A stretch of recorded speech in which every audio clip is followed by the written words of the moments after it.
Muchas gracias por estar de nuevo con Polos Opuestos.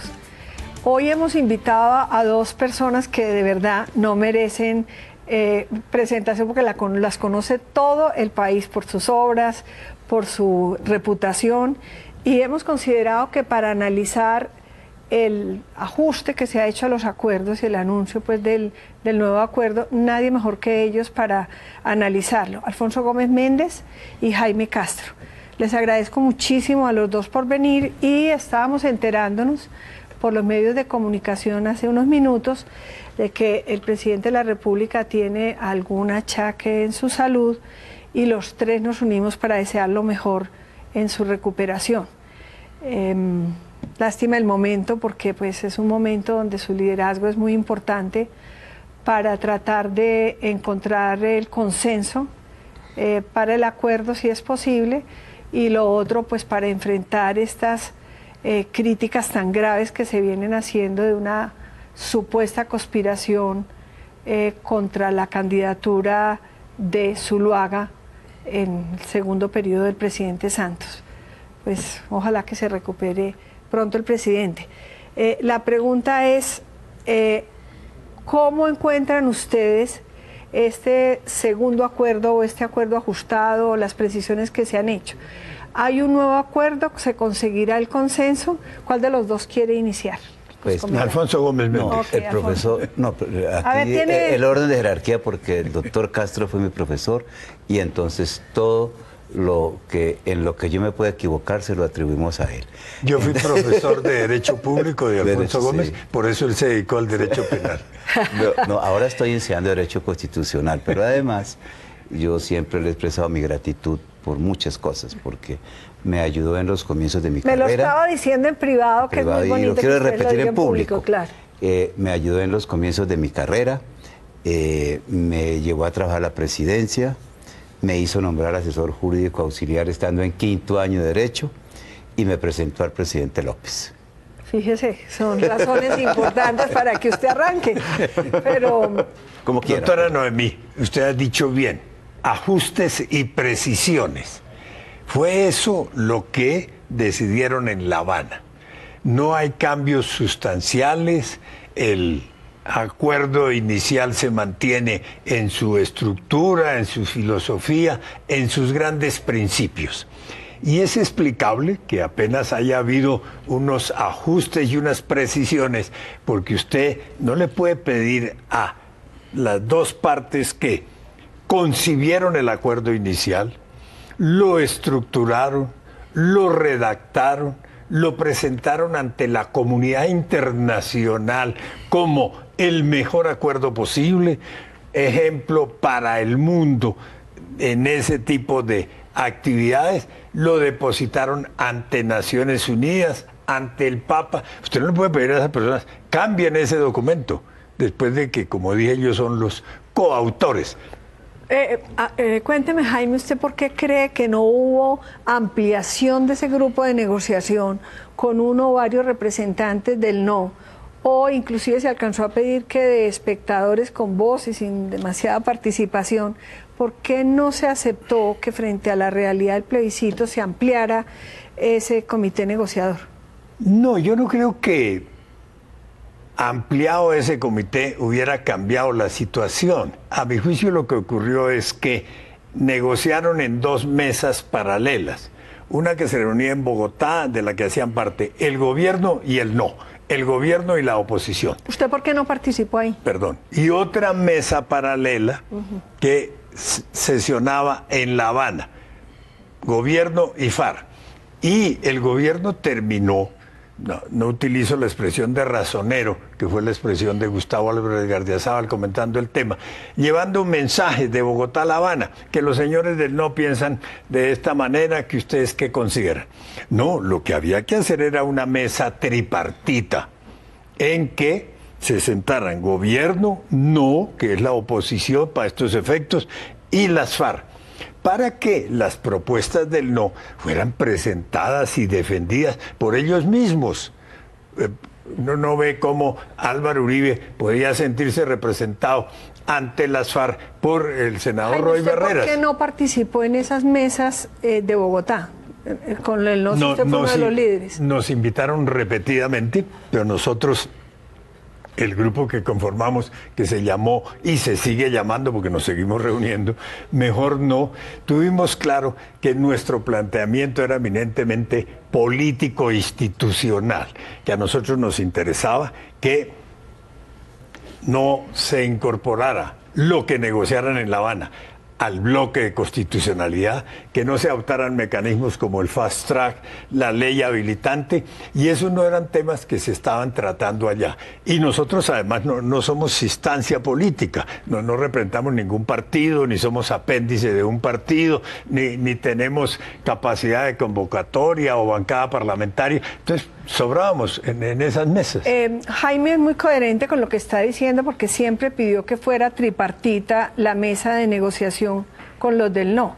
Yo particularmente no estoy de acuerdo porque me parece que la legitimidad de las conversaciones la tiene que llevar el gobierno y que la única forma es que el gobierno compartiera y asumiera con convicción algunas o la totalidad de las propuestas del no, para que con esa legitimidad y esa convicción negociara con las FARC, cosa que Jaime dice que estuvieron de razoneros. Los del no piden tal cosa, pero pues no se sabe qué pidió el gobierno con respecto a lo del no. ¿Usted qué opina, Alfonso, sobre el tema? Bueno, como quisiera hacer una pequeña introducción. Claro, bien pueda. Primero, que yo siempre he sido partidario de la solución política del conflicto, de una solución negociada. Segundo, no puedo, yo creo que los tres, contradecirme, porque pues incluso como participé como ministro de Justicia del presidente Santos en algunos de estos episodios. Tercero, digo que siempre, porque yo lamento que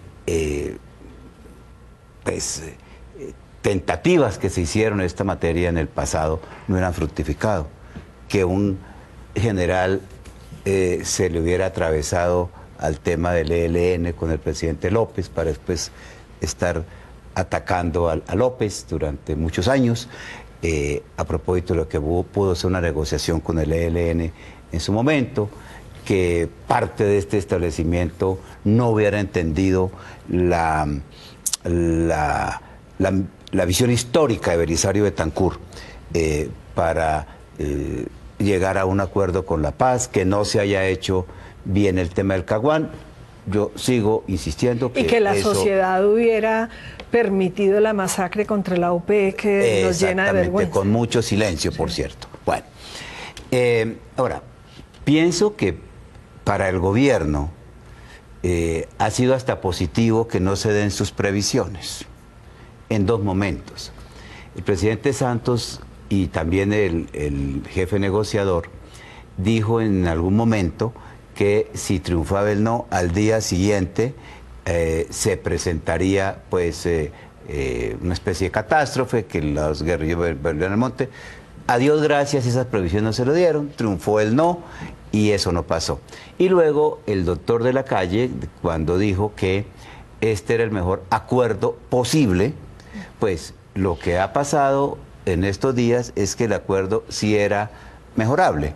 Entonces, no se le dieron tampoco las previsiones al gobierno y bueno, pues han hecho un esfuerzo, me parece importante, aun cuando yo coincido con muchos de los que han opinado en estos días o en estas horas, en que lo grueso del acuerdo de La Habana se mantiene. Es decir, ha habido cambios en temas que yo diría relativamente insustanciales. El tema de, yo no sé por qué en algún momento se les ocurrió que el tema de género era un tema del acuerdo, cuando es que la gente no se fue al monte por eso. O por qué se dijo que ya estaba en juego la propiedad privada, cuando en ninguno de los, si uno mira el acuerdo en tema agrario, pues ahí nunca se puso en juego la propiedad privada. Creo que esto era menos revolucionario que la reforma de López Pumarejo en el año 36. Dijéramos en el tema grueso de la justicia transicional. Tal vez hubo cambios, pero se mantiene lo esencial. Cambios en cuanto que no están los magistrados extranjeros, cosa que Me parece relativamente bien. Cambios en que se puso un límite, que eso incluso partidarios del sí, como en mi caso, habíamos expuesto esa inquietud, y cambios en que se va a aplicar la legislación. Perdón, los interrumpo, que toca interrumpir un momento por alguna falla técnica y ya continuamos. Usted queda con el uso de la palabra.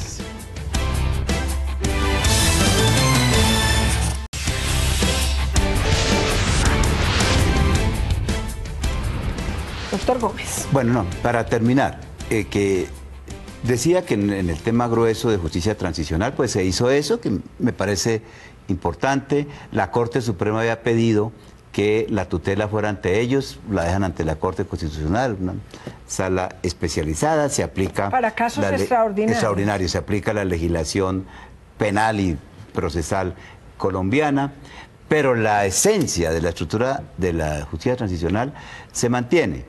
Ahora, yo creo que lo que uno se pregunta es ¿por qué no hicieron esto antes? No se hubiera podido evitar esto. Esto se hubiera podido, si el doctor de la Calle no hubiera pensado que era el acuerdo mejor posible, pues se hubiera podido hacer esto. Finalmente, creo que están llegando al camino que, por cierto, algunos hemos planteado de un comienzo. Es que el presidente es el jefe del responsable del orden público, en esa condición puede terminar un conflicto, y los desarrollos de eso que lo lleven al Congreso, que creo que finalmente es lo que van a hacer, porque no creo que ese cuento de los cabildos abiertos le funcione. Jaime, si hoy hicieran otro plebiscito, ¿usted votaría con los ajustes y precisiones que se dieron sí o mantendría el no? Yo seguiría votando no. ¿Por qué? Porque, como se ha señalado aquí, el Acuerdo de La Habana se mantiene. Ha sido objeto de unos retoques meramente cosméticos. Por ejemplo, en el caso de la Jurisdicción Especial para la Paz, va a ser una jurisdicción paralela a la jurisdicción ordinaria.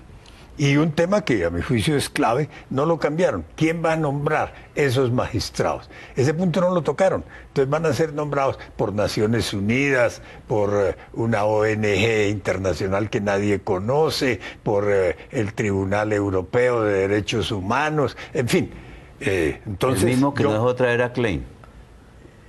El mismo tribunal que no dejó traer al señor Klein. No tiene nada. Bien, entonces, no, yo seguiría votando no. Además, una pregunta. No, yo sí votaría sí, si de eso se trata. Pero usted siempre ha votado porque votaba sí, el sí, y dice entonces, que sustantivamente no hubo cambios. Okay. No, por eso no le pregunté. Si hoy convocan un plebiscito, el gobierno lo pierde por más de 500.000 votos, por la reforma tributaria que está tramitando el Congreso. Eso sin duda alguna motiva a muchos ciudadanos. Además, el gobierno hoy no tiene los 2 billones de pesos que gastó en el plebiscito anterior en contratos, en publicidad engañosa. Jaime, eso pues es la circunstancia de modo, tiempo y lugar, pero ¿cuál es la línea roja que no corrigió el ajuste del acuerdo que le hace a usted permanecer en el no? ¿Qué es lo que no le arreglaron de acuerdo con su criterio? Mantienen la idea de que lo que se negocie en La Habana, este acuerdo final, hace parte del bloque de constitucionalidad. Por eso es que repiten que hay que depositarlo ante la Secretaría General del Consejo de Gobierno helvético. Sigue terminando, doctor Jaime, y luego... Punto uno. Punto uno. Punto dos. Mantienen la idea del fast track, que acaba con la separación de poderes, junto con la llamada ley habilitante. Esos son 2 puntos sustanciales. Yo creo que nos estaban condenando, afortunadamente el no se lo impidió, pero ellos insisten en el tema. Yo creo que el país necesita una constitución como la de don Miguel Antonio Caro, y no una constitución redactada, concebida por el senador Roy Barreras. Es de ese tamaño el tema. Y luego, si uno entra ya al acuerdo mismo, ahí crean una especie de estado paralelo, de paraestado, porque montan una serie de mecanismos de llamada participación comunitaria a nivel nacional, regional y local, que no tiene funciones meramente consultivas, no son instancias que haya que oír por parte de los gobernantes antes de tomar decisiones, sino que en muchos casos terminan tomando las decisiones. Una pregunta, sí. Lo de las ONGs, que como los colectivos podían informar al Tribunal Especial sobre autores de hechos relacionados pues con este conflicto que hemos vivido, y dándole el papel a las ONG solamente como a cualquier colombiano, porque eso sí, cualquiera puede informar a los organismos competentes. ¿Les gustó a ustedes o les pareció inane? Parece que ahí no hay ningún cambio, porque las ONGs podían asumir el papel de denunciantes, aportando pruebas ante la justicia, y van a seguir lo mismo, solo que en la versión original se decía que lo que hicieran las ONG se consideraban como informes de una autoridad. Pero, aunque sea un informe de una autoridad, hoy un informe de la Fiscalía ante un juez, el juez lo revisa, lo evalúa y lo puede terminar desconociendo, no actuando con base en ese informe. Lo mismo, imagina uno, iba a hacer la Jurisdicción Especial para la Paz. Entonces dicen, no, lo presenta como si fuera cualquier particular. Ahí no me parece que hay ningún cambio sustancial. A ver, Alfonso, voy a revelar dos o tres temas aquí de mi profesor de Derecho Constitucional. Bueno, lo del bloque de constitucionalidad, a mí me parece que eso es una discusión, no sé, en cierta forma inane. El bloque de constitucionalidad, por cierto, nos lo inventamos los radicales, los liberales radicales, en la Constitución de los 63. Hay un artículo en donde dice que los tratados internacionales suscritos por Colombia en materia de derechos humanos, tal vez con una expresión diferente, hacen parte de la Constitución. Perdóneme, ¿sí? Una pequeña interrupción, sí, para que la tenga en cuenta, sí, porque hay un punto ahí muy importante. No se nos olvide que en el plebiscito existía un numeral donde se decía que se sometía, sí, a la aprobación del plebiscito la vigencia del acuerdo. Sí. De tal forma que si el plebiscito no lo aprobaba, perdía la vigencia. Entonces... No, pero bueno, pero eso es otra discusión, porque pues no rige como acuerdo, ¿sí? Pero era un documento. Ahora, el bloque de constitucionalidad yo creo que han cometido el error de decir que todo lo que allí se acordara hacía parte del bloque de constitucionalidad. Evidentemente es un error. Yo creo que eso lo inventaron, doctor Jaime, en el sentido de que lo que sí puede considerarse bloque, porque está en la Constitución, es lo que tenga que ver estrictamente con derechos humanos, derecho internacional humanitario, pero muchos temas del acuerdo, muchísimos temas del acuerdo no tienen que ver con eso. Pero además, en el trasfondo de todo esto, está que las FARC también, bueno, en fin de cuentas son colombianos, también padecen del mal del fetichismo constitucional, de creer que una cosa se blinda cuando está en la Constitución. En última, lo que ellos quieren con eso es decir, esto se blinda, ¿por qué? Porque queda en la Constitución. Desconocen la historia de este país. No fue la negociación. Desconocen la historia de este país. No es sino ver lo que pasó con la extradición, que lo mencionamos en el programa anterior, cuando los narcos ensangrentaron este país y dijeron, la única forma para que nos garanticen que no nos van a extraditar es que quede en la Constitución. Y se lo hizo la constituyente.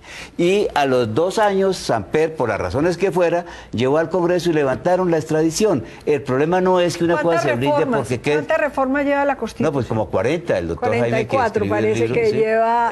La reforma. Y otra cosa, me gusta mucho que el doctor Jaime recuerde la Constitución de Caro, que muy bien escrita, por cierto, muy bien redactada, muy concisa, no como la del 91. Que muchos artículos son discursos en forma de plaza pública. Yo creo que siguen en esa misma dirección. Si esa Constitución ya de suyo es tan larga, agregarle todo eso me parece que no viene al cuento. Vamos a hacer una pausa y nos quedan unos minutos para terminar. Queda usted con el uso de la palabra.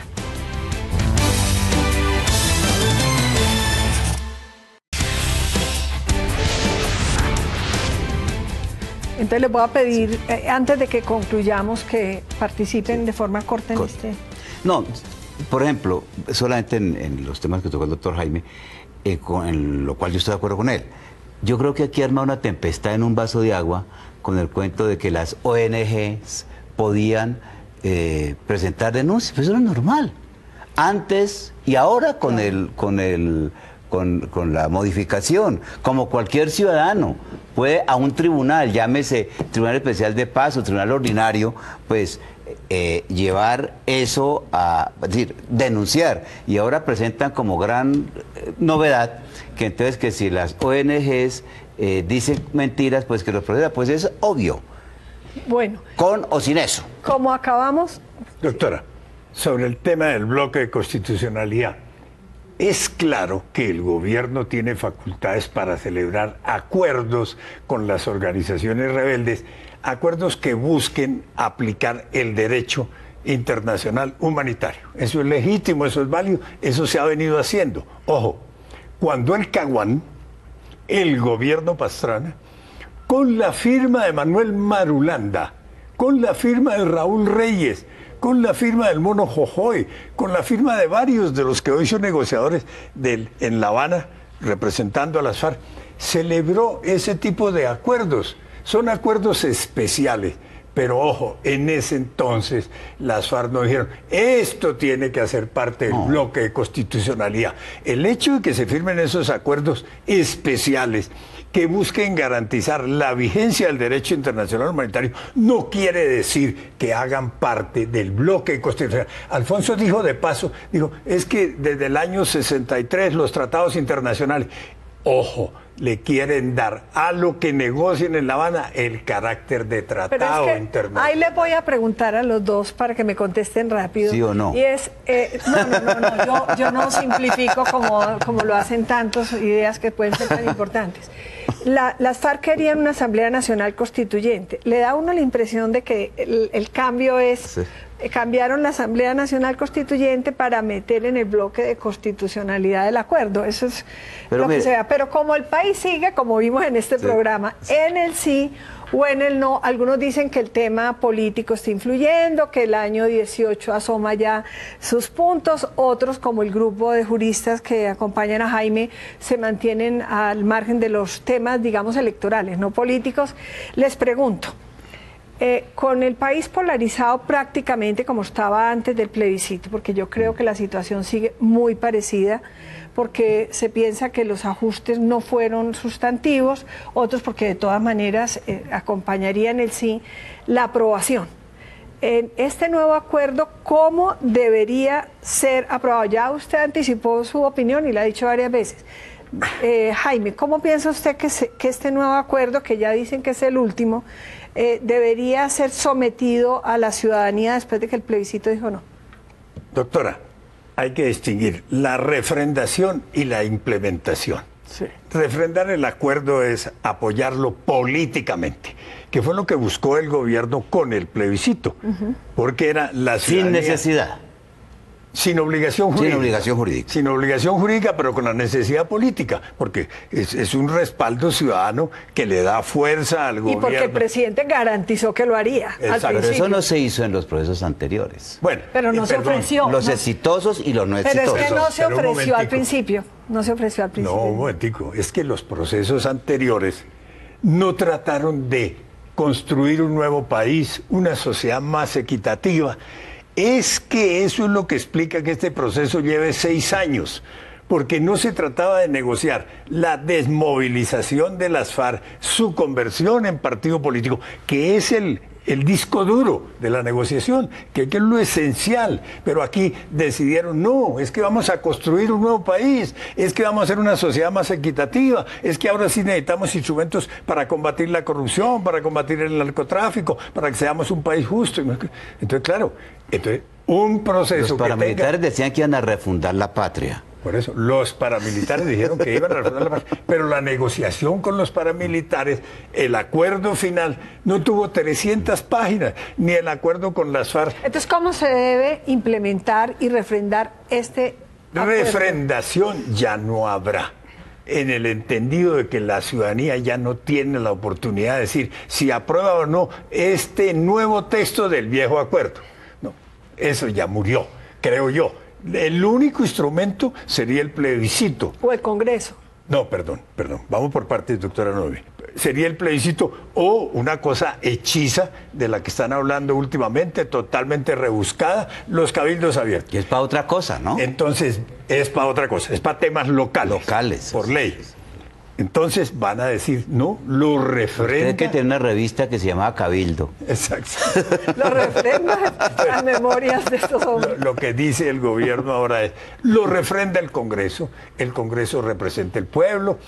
Al gobierno se le olvida que el Congreso hoy no es legítimo, que el Congreso no tiene ninguna credibilidad frente al país. Pero bueno, van a decir, lo refrenda el Congreso. Y además el Congreso lo implementa. ¿Qué es implementarlo? Es volverlo ley o reforma constitucional en aquellos temas que requieran la expedición de una ley o una reforma constitucional. Entonces el Congreso va a cumplir esa doble tarea. Va a refrendar a juicio del gobierno, esa es la expresión ciudadana, y va a implementar. Esa sí es la tarea del Congreso. El Congreso va a implementar porque va a dictar unas leyes, unas reformas constitucionales. Usted dijo algo que a mí no se me había ocurrido, que me parece completamente válido. Las FARC pedían asamblea constituyente. Como no les dieron asamblea constituyente, dijeron, metamos en este acuerdo todo lo que hubiéramos hecho en la asamblea constituyente y digamos que todo este acuerdo, estas 297 páginas, más sus protocolos, más sus anexos, hacen parte del bloque de constitucionalidad. Entonces ahí sí, Alfonso Gómez no sufriría por los 378 artículos de la Constitución actual, sino por los 1.500 artículos que hubiera tenido la Constitución si no votamos negativamente como lo hicimos el plebiscito. Vuelve y juega. Una pregunta, ya sabemos que usted dice que debe ser refrendado por el Congreso, así lo ha sostenido. ¿Qué va a pasar entonces con los del no al ser tramitado de esta manera el nuevo pues acuerdo? seguirán opinando. Seguirán opinando. Vuelve y juega el tema de la constituyente. Esa es una cosa que tenemos metidos ahí los colombianos. Y que el constituyente primario, y que no sé qué. Alberto Lleras decía, recuerda, doctor Jaime, que cada guerrillero en Colombia traía en su mochila un proyecto de constitución. Uno se pregunta, bueno, así, ¿verdad? ¿Constituyente para qué? ¿Cuál es la norma de la constitución de hoy? Y eso que le tocaron los rebeldes liberales. Los rebeldes, ¿cuál es la, fijo cuando era liberal? Era otra cosa. ¿Cuál norma de la constitución de hoy impide que eso se haga? Y a propósito de relación entre Congreso, constituyente, refrendación, mire, la constituyente actual, si es que hablamos de participación popular, o sea, la constitución actual fue producto de una asamblea constituyente en cuya integración no participó más del 60% de la población. Si a eso vamos a hablar. Este propio plebiscito, en este plebiscito no participó el 65% de la población. Lo que hizo la constituyente en el 91, una constituyente que ha sido elegida por 3 millones de colombianos, revocó un Congreso que había sido elegido por 8 millones. Eso da para un debate si es que hay voto ponderado. Doctor Alfonso, hagamos la siguiente precisión. 3,5 millones de votos tuvo la constituyente del 91. Nunca nadie dijo que hubieran sido votos comprados. No, fueron campañas a la luz pública. No, es que yo no estoy hablando de eso, no. Bueno, pero esto no es la Pero representación. Pablo Escobar da la legitimidad. No, pero Pablo Escobar también estuvo... La legitimidad porque no hubo votos o no hubo compra de votos, que si ustedes no fueron capaces legítimas, o la legitimidad porque solo participaron el 30%. No, pero de todas maneras tiene la legitimidad, de opinión. No, el 30% del censo electoral, doctor. Bueno, pero voto de opinión es distinto del voto de la maquinaria. Es que ahí va la diferencia. Entonces, que los votos de los constituyentes, muchos de los cuales, salvo el caso de su señoría, eran políticos tradicionales, ¿no? Entonces los votos de los constituyentes eran de opinión y los del Congreso eran clientelistas. Bueno, desafortunadamente esa es la situación. Se acabó el tiempo. Usted lo ha dicho. No, eso es lo que no es verdad. Desafortunadamente se nos acabó el tiempo, pero no, a mí que me gusta la Constitución del 91, a diferencia, pues... No, a mí me gusta, lo que no me gusta es cómo se hizo. Pero no se nos olvide que también Pablo Escobar estuvo detrás de ese sueño. Muchas gracias. Pues le hicieron caso porque le quitaron la extradición de encima. Se la había quitado el gobierno Gaviria antes. Por